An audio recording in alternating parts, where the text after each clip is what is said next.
Hello दोस्तों, आज के इस वीडियो में हम लोग क्लास 10 साइंस का मोस्ट रिपीटेड प्रश्न को देखने वाले हैं दोस्तों, जो आपके 2024 के एग्जाम के लिए अत्यंत महत्वपूर्ण होने वाला है। दोस्तों, इस टाइप का क्वेश्चन आपके एग्जाम में बार बार पूछे जा रहे हैं, तो वीडियो को बिल्कुल भी स्किप मत कीजिएगा, वीडियो को पूरा अंत तक देखिएगा ताकि दोस्तों आप लोगों का एक भी प्रश्न मिस ना हो जाए। ठीक है, तो चलिए फ्रेंड्स, वीडियो को स्टार्ट करते हैं।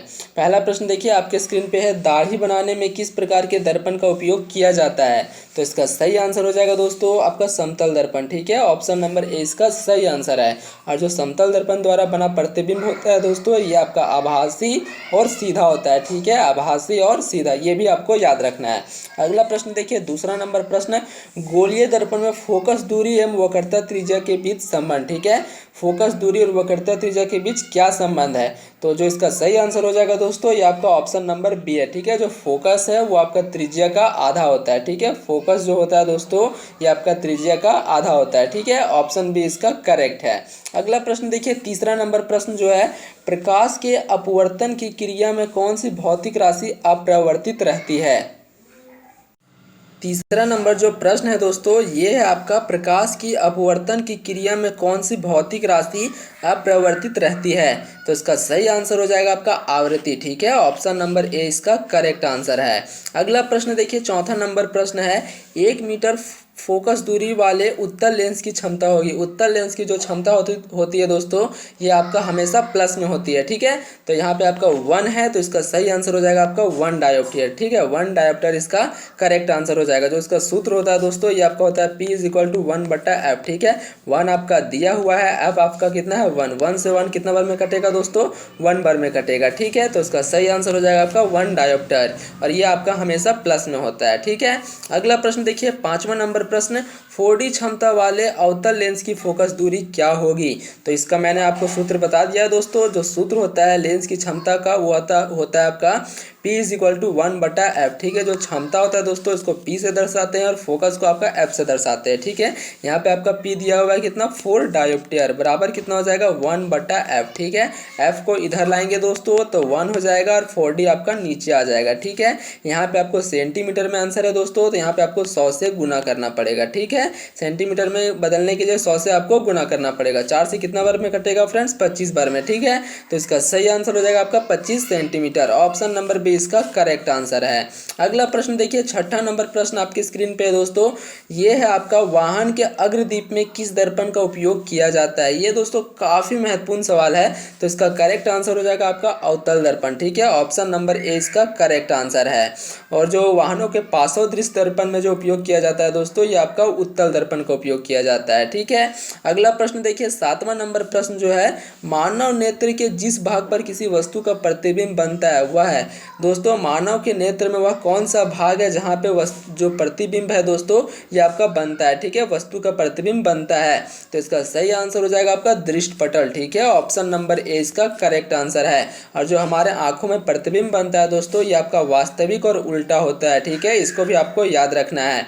अगला प्रश्न देखिए, आठवां नंबर प्रश्न जो है, ये है आपका, सामान्य नेत्र का दूर बिंदु क्या है? ठीक है, सामान्य नेत्र का दूर बिंदु क्या है? तो इसका करेक्ट आंसर हो जाएगा आपका अनंत। ठीक है, जो दूर बिंदु है दोस्तों, ये आपका अनंत है। ठीक है, लेकिन यहाँ पे अगर यही क्वेश्चन उल्टा पूछ लिया जाता कि सामान्य नेत्र का निकट बिंदु क्या है, ठीक है, तो इसका सही आंसर हो जाता आपका 25 सेंटीमीटर। ठीक है, निकट बिंदु पूछे दोस्तों तो 25 सेंटीमीटर हो जाएगा, और अगर आपका दूर बिंदु पूछे तो आपका अनंत हो जाएगा। ठीक है, ये दोनों को आपको याद रखना है, इसमें आपको कंफ्यूज नहीं होना है। ठीक है, अगला प्रश्न देखिए, नेत्र में जाने वाली प्रकाश की मात्रा का नियंत्रण कौन करता है? ये भी दोस्तों काफ़ी महत्वपूर्ण सवाल है, तो इसका सही आंसर हो जाएगा आपका पुतली। ठीक है, जो पुतली है दोस्तों, ये आपका प्रकाश की मात्रा को नियंत्रित करता है। और यहाँ पे अगर क्वेश्चन पूछा जाए फ्रेंड्स कि पुतली को कौन नियंत्रित करता है, तो पुतली को आपका पारितारिका नियंत्रित करता है। ठीक है, प्रकाश की मात्रा को नियंत्रित कौन करता है? तो पुतली। और पुतली को नियंत्रित कौन करता है? तो पारितारिका। ठीक है, ये आपको सीरीज को याद रखना है। अगला प्रश्न देखिए, 10वां नंबर प्रश्न जो है, मानव नेत्र में प्रतिबिंब की प्रकृति क्या होती है? देखिए, ये मैंने आपको बता दिया है, तो इसका सही आंसर जो हो जाएगा दोस्तों, ये आपका हो जाएगा उल्टा और वास्तविक। ठीक है, उल्टा और वास्तविक इसका करेक्ट आंसर है। अगला प्रश्न देखिए, 11वां नंबर प्रश्न है, 1 किलोवाट निम्न में से किसकी इकाई है? तो ये दोस्तों आपका शक्ति का इकाई है। ठीक है, ऑप्शन नंबर ए इसका सही आंसर है। अगला प्रश्न देखिए, 12वां नंबर प्रश्न, 12वां प्रश्न है दोस्तों, कूलम्ब किसका एसआई मात्रक है? ठीक है, कूलम्ब किसका एसआई मात्रक है? तो इसका करेक्ट आंसर हो जाएगा आपका विद्युत आवेश का। ठीक है, विद्युत आवेश का जो एसआई मात्रक होता है दोस्तों, ये आपका कूलम्ब होता है। ठीक है, और ये सारे विद्युत धारा का एसआई दोस्तों आपको याद रखना है। ठीक है, विद्युत आवेश का आपका हो जाएगा कूलम्ब, विद्युत धारा का हो जाएगा दोस्तों एम्पियर, और विभवांतर का आपका हो जाएगा वोल्ट, और प्रतिरोध का जो हो जाएगा दोस्तों ये आपका ओम हो जाएगा। ठीक है, ये सारे आपको एसआई को याद रखना है, क्योंकि यहाँ से दोस्तों आपके एग्जाम में 2 सवाल तो 100% पूछा जाएगा। ठीक है, तो एसआई मात्रा को आपको निश्चित ही याद रखना है। ठीक है, मैं दोस्तों आप लोगों को फिर से बता देता हूँ, विद्युत आवेश का हो जाएगा आपका कूलम्ब, विद्युत धारा का हो जाएगा एम्पियर, विभवांतर का हो जाएगा वोल्ट, और प्रतिरोध का हो जाएगा ओम। ठीक है, अगला प्रश्न देखिए दोस्तों, 13वां नंबर प्रश्न जो है ये आपका, विद्युत मोटर एक युक्ति है जो प्रवर्तित करती है। ठीक है, विद्युत मोटर दोस्तों जो ऊर्जा है कौन सी ऊर्जा को कौन से ऊर्जा में बदलती है? ठीक है, मतलब एक ऊर्जा को किस प्रकार दूसरे ऊर्जा में बदलती है? तो यांत्रिक ऊर्जा को विद्युत में बदलती है, विद्युत को यांत्रिक में बदलती है, रासायनिक को विद्युत में बदलती है, विद्युत को रासायनिक में बदलती है। तो इसका जो करेक्ट आंसर हो जाएगा दोस्तों ये हो जाएगा आपका, विद्युत ऊर्जा को यांत्रिक ऊर्जा में परिवर्तित करती है। ठीक है, ऑप्शन नंबर 20 का सही आंसर है। अगला प्रश्न देखिए, अगला जो प्रश्न है आपका, जल का विद्युत अपघटन किस प्रकार की अभिक्रिया है? तो इसका सही आंसर जो है दोस्तों ये है आपका वियोजन अभिक्रिया। ठीक है, ऑप्शन नंबर 20 का करेक्ट आंसर है। और वियोजन अभिक्रिया दोस्तों आपका 3 प्रकार का होता है। ठीक है, इसको भी आपको याद रखना है। कौन कौन? तो प्रकाशीय वियोजन, ऊष्मीय वियोजन, और विद्युत वियोजन। ठीक है, ये तीनों को आपको याद रखना है, क्योंकि यहाँ से भी दोस्तों आपके एग्जाम में एक सवाल पूछा जा सकता है कि यहाँ पे क्वेश्चन पूछा जाएगा दोस्तों कि इनमें से कौन सा जो है वह वियोजन अभिक्रिया नहीं है। तो इसके लिए दोस्तों आपको पता होना चाहिए कि कौन कौन सा जो है वह वियोजन अभिक्रिया है। ठीक है, तो प्रकाशीय वियोजन, ऊष्मीय वियोजन, और विद्युत वियोजन। ठीक है, ये आपका वियोजन अभिक्रिया का प्रकार है। नेक्स्ट प्रश्न देखिए, 15वां नंबर जो प्रश्न है ये आपका CuO+H2। ठीक है, कॉपर ऑक्साइड प्लस हाइड्रोजन बराबर हो जाएगा दोस्तों Cu+H2O। दिए हुए अभिक्रिया में किस पदार्थ का उपचयन हो रहा है? ठीक है, उपचयन मतलब दोस्तों जिसमें ऑक्सीजन जुड़ता है। ठीक है, उपचयन मतलब क्या हो जाएगा? जिसमें ऑक्सीजन जुड़ता है। और अपचयन मतलब हो जाएगा दोस्तों जिसमें जो ऑक्सीजन है वह ह्रास होता है। ठीक है, तो यहाँ पे देखिए ऑक्सीजन किसके साथ जुड़ रहा है? तो हाइड्रोजन के साथ। तो इसका सही आंसर जो हो जाएगा दोस्तों ये हो जाएगा आपका हाइड्रोजन। ऑप्शन नंबर डी इसका करेक्ट आंसर है।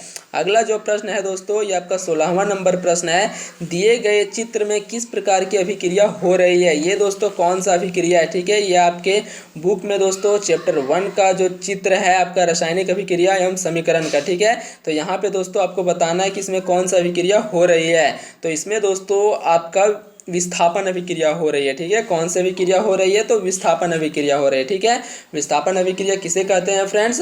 तो जो अभिक्रिया फ्रेंड्स जिसमें अधिक अभिक्रियाशील वाला तत्व कम अभिक्रियाशील वाला तत्व को विस्थापित कर देता है और एक नए तत्व का निर्माण करता है। ठीक है, उसे हम लोग विस्थापन अभिक्रिया कहते हैं। ठीक है, ये डिफिनेशन को भी दोस्तों आपको याद रखना है। अगला प्रश्न देखिए, 17वां नंबर जो प्रश्न है आपका, निम्नलिखित में कौन प्राकृतिक सूचक का उदाहरण है? ठीक है, निम्नलिखित में कौन प्राकृतिक सूचक का उदाहरण है? तो इसका सही आंसर हो जाएगा आपका लिटमस पत्र। ठीक है, ऑप्शन नंबर सी इसका करेक्ट आंसर है। नेक्स्ट प्रश्न देखिए आपका 18वां नंबर जो प्रश्न है दोस्तों, किसी विलयन का ना पीएच मान 10 है वह निम्नलिखित में से क्या होगा?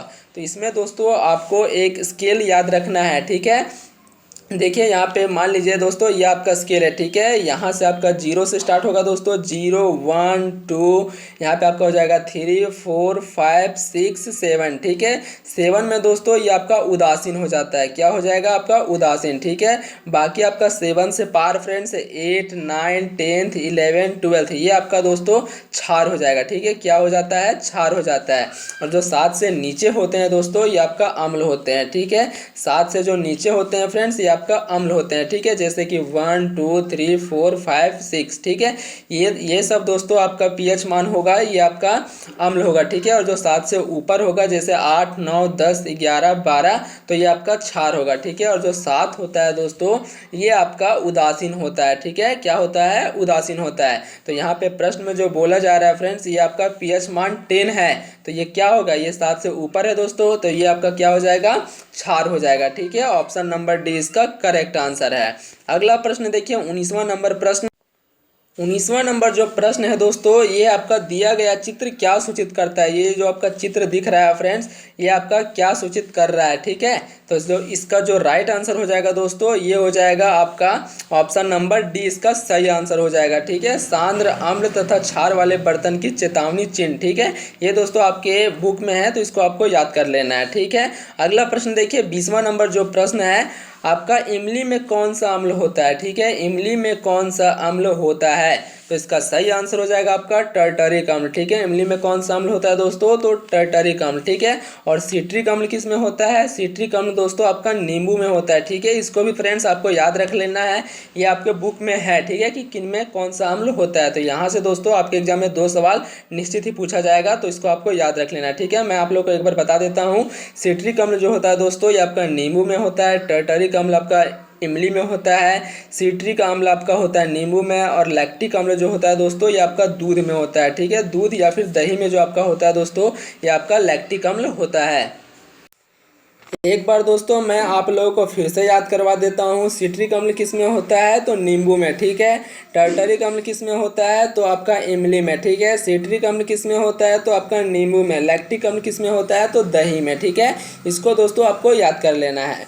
अगला प्रश्न देखिए, 21वां नंबर जो प्रश्न है, कौन अधातु कमरे के ताप पर द्रव अवस्था में पाया जाता है, तो इसका करेक्ट आंसर हो जाएगा दोस्तों ब्रोमीन, ठीक है। अगर यहाँ पे अधातु पूछे फ्रेंड्स, तो आपका आंसर हो जाएगा ब्रोमीन। लेकिन अगर यहीं पे आपका धातु पूछ देता कि कौन सा जो धातु है वह कमरे के ताप पर द्रव अवस्था में पाया जाता है, तो उसका आंसर हो जाता है आपका पारा, ठीक है। उसका क्या आंसर हो जाता है, पारा। जो पारा का साइंबल होता है दोस्तों, ये आपका Hg होता है, ठीक है। ये आपको साइंबल को भी याद रखना है, क्योंकि दोस्तों कभी कभी आपका यहाँ पे नाम नहीं दिया जाएगा, साइंबल दिया जाएगा, ठीक है। जैसे क्लोरीन का आपका Cl दे दिया जाएगा, ब्रोमीन का आपका Br दिया जाएगा, और पारा का Hg दिया जाएगा, सोडियम का Na दिया जाएगा, ठीक है। और फिर आपको पूछा जाएगा कि इनमें से कौन सा जो धातु है वह आप कमरे के ताप पर द्रव अवस्था में होता है। तो इसके लिए दोस्तों आपको साइंबल को याद रखना है, तभी आप लोग आंसर टिक कर पाएंगे, ठीक है। तो इसका जो सही आंसर हो जाएगा आपका ब्रोमीन हो जाएगा, ठीक है। अगर धातु पूछे तो पारा हो जाएगा, ठीक है। अगला प्रश्न देखिए दोस्तों, 22वां नंबर जो प्रश्न है, निम्नलिखित में से किस पदार्थ का उपयोग अग्निशामक बनाने में किया जाता है, तो इसका जो सही आंसर हो जाएगा, ये आपका हो जाएगा सोडियम हाइड्रोजन कार्बोनेट, ठीक है। ये दोस्तों आपका बेकिंग सोडा है, ठीक है। इसका जो सूत्र होता है, ये आपका होता है Na, ठीक है, NaHCO3.10, ठीक है, 10H2O, ठीक है दोस्तों। ये आपको याद रख लेना है, ठीक है। इसको आपको याद रख लेना है, क्योंकि कभी कभी ये आपका पूछ लिया जाएगा कि सोडियम हाइड्रोजन कार्बोनेट का सूत्र क्या है, या फिर बेकिंग सोडा का सूत्र क्या है, तो इसको आपको याद रख लेना है, NaHCO3.10H2O, ठीक है। ये आपका बेकिंग सोडा का सूत्र होता है, ठीक है। मतलब अगला प्रश्न देखिए दोस्तों, 23वां नंबर जो प्रश्न है, आधुनिक आवर्त सारणी किस आधार पर बना है, तो इसका सही आंसर हो जाएगा फ्रेंड्स आपका परमाणु संख्या, ठीक है। जो आधुनिक आवर्त सारणी है, ये आपका परमाणु संख्या के आधार पर आधारित है, ठीक है। अगला प्रश्न देखिए, 24वां नंबर जो प्रश्न है, वो है आपका, निम्नलिखित में से कौन धातु सबसे अधिक अभिक्रियाशील है। इसके लिए भी दोस्तों आपको एक चार्ट को याद रखना पड़ेगा, ठीक है, कि सबसे अधिक अभिक्रियाशील कौन है, उसके बाद कौन है, उसके बाद कौन है, उसके बाद कौन है, ठीक है। क्योंकि यहाँ से आपके एग्जाम में एक क्वेश्चन तो आपके एग्जाम में 100% पूछा जाएगा, ठीक है। अगर पूछ दिया जाए दोस्तों कि 5वें नंबर पर कौन सा जो धातु है वह अभिक्रियाशील है, ठीक है, 5वें नंबर पर कौन आता है, तो आपको चार्ट याद नहीं होगा तो आप लोग नहीं बना पाएंगे। लेकिन अगर आपको चार्ट याद होगा दोस्तों तो आसानी से बना लेंगे, ठीक है। तो इसका जो चार्ट है दोस्तों, ये आपका चैप्टर 3 धातु या अधातु में है, ठीक है। वहाँ पे आपको याद रख लेना है। जो सबसे अधिक अभिक्रियाशील होता है दोस्तों, ये आपका पोटासियम होता है, ठीक है। उसके बाद जो होता है वो आपका सोडियम होता है, फिर कैल्शियम होता है, फिर मैग्नीशियम होता है, फिर एल्युमिनियम होता है, ठीक है। उसके बाद जिंक होता है, लेड होता है, ठीक है। इस तरह से दोस्तों आपको याद रख लेना है। तो इसका सही आंसर हो जाएगा आपका पोटासियम, ठीक है। अगला प्रश्न देखिए दोस्तों, 25वां नंबर जो प्रश्न है, ये है आपका, पृथ्वी के भूपट्टी में प्राकृतिक रूप से पाए जाने वाले तत्व या यौगिक को क्या कहते हैं, तो इसका सही आंसर हो जाएगा खनिज। ऑप्शन नंबर बी इसका राइट आंसर है। 26वां नंबर प्रश्न देखिए दोस्तों, 26वां नंबर प्रश्न है आपका, प्रोपेनॉल में कौन अभिक्रियाशील समूह मौजूद है, तो इसका करेक्ट आंसर हो जाएगा दोस्तों आपका अल्कोहल, ठीक है। ऑप्शन नंबर ए इसका करेक्ट है। अगला प्रश्न देखिए, 27वां नंबर प्रश्न जो है वह आपका प्रकाश संश्लेषण प्रक्रिया में निम्नलिखित में से क्या नहीं होता है। तो इसका आंसर दोस्तों आप लोगों को कमेंट में बताना है, ठीक है, क्योंकि ये काफ़ी आसान प्रश्न है। 28वां नंबर प्रश्न देखिए दोस्तों, 28वां नंबर जो प्रश्न है ये आपका फिलोयम से खाद्य पदार्थों का परिवहन पौधे में किस दिशा में होता है, ठीक है। ये दोस्तों काफ़ी महत्वपूर्ण सवाल है। तो इसका सही आंसर हो जाएगा आपका ऊपर और नीचे दोनों की ओर, ठीक है।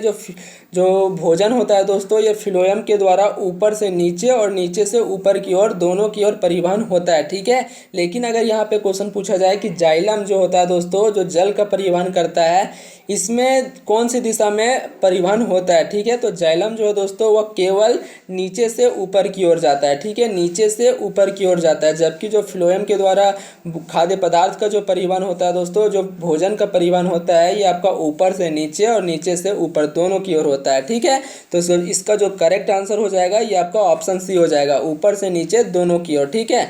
29वां नंबर प्रश्न देखिए, वृक्क की रचनात्मक एवं क्रियात्मक इकाई को क्या कहते हैं। तो इसका जो सही आंसर हो जाएगा ये आपका हो जाएगा वृक्काणु, ठीक है। यहाँ पे क्या हो जाएगा दोस्तों वृक्काणु, ठीक है। ऑप्शन बी इसका करेक्ट आंसर है। अगला प्रश्न देखिए 30वां नंबर जो प्रश्न है दोस्तों ये है आपका फल को पकाने के लिए कौन सा हार्मोन उत्तरदायी। ये भी दोस्तों काफ़ी महत्वपूर्ण सवाल है।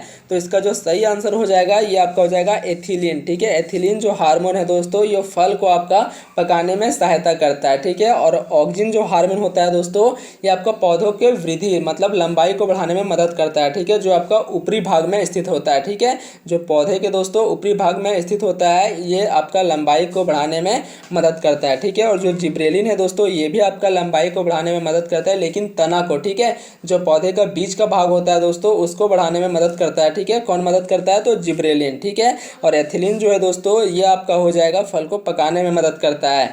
और ऑप्शन डी जो है ये आपका साइटोकाइनिन, ठीक है, साइटोकाइनिन। और ये जो है दोस्तों ये आपका कोशिका विभाजन में मदद करता है, ठीक है, ये आपका कोशिका विभाजन में मदद करता है, ठीक है। इसको दोस्तों आपको याद रखना है। अगला प्रश्न देखिए आपका 31वां नंबर जो प्रश्न है ये आपका एस्ट्रोजोन स्रावित होता है। ये दोस्तों एक प्रकार का हार्मोन है, ठीक है, एस्ट्रोजोन हार्मोन है या स्रावित होता है। तो इसका जो सही आंसर हो जाएगा अंडाशय के द्वारा, ठीक है। ऑप्शन नंबर ए इसका राइट आंसर है। अगला जो प्रश्न है दोस्तों आपका 32वां नंबर प्रश्न, नर युग्मक और मादा युग्मक के संलयन को क्या कहते हैं। तो इसका सही आंसर हो जाएगा आपका निषेचन, ठीक है। ऑप्शन नंबर बी इसका करेक्ट आंसर है। अगला जो प्रश्न है दोस्तों 33वां नंबर प्रश्न, ये भी दोस्तों काफ़ी महत्वपूर्ण सवाल है। देखिए यहाँ पे आपका दिया गया है, दिए गए चित्र में कौन सा जनन हो रहा है। ये आपका जो चित्र दिख रहा है दोस्तों इसमें किस प्रकार का जनन हो रहा है।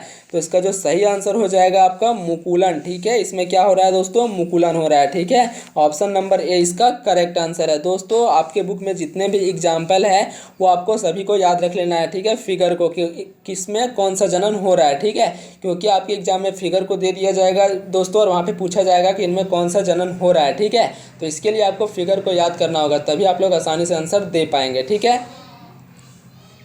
ये था दोस्तों आप लोगों का महत्वपूर्ण प्रश्न। उम्मीद करता हूँ आपको वीडियो पसंद आई होगी। अगर वीडियो पसंद आई है तो चैनल को सब्सक्राइब करें और वीडियो को लाइक कर लें और इसे दोस्तों के साथ ज़्यादा से ज़्यादा शेयर करें।